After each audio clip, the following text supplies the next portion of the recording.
Recording studio Sheikhpura. नाच देखे आइले तो देखना रे छोरा, नोट देके हमरा तू धर नहीं गोरा।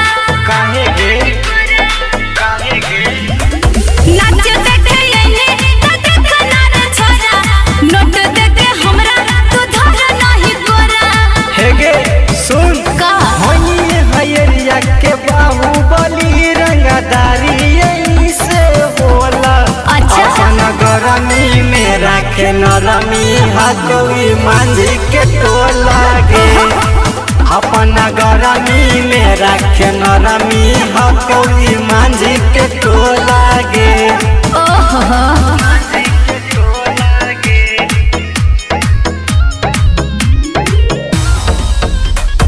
डीजे विकास मटियार कला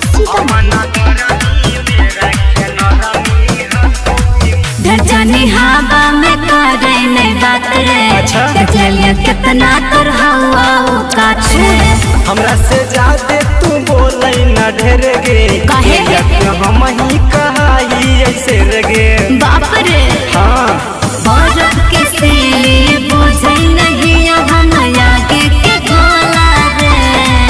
अपन गरमी में रखे नरमी हथोई मांझी के टोला गे।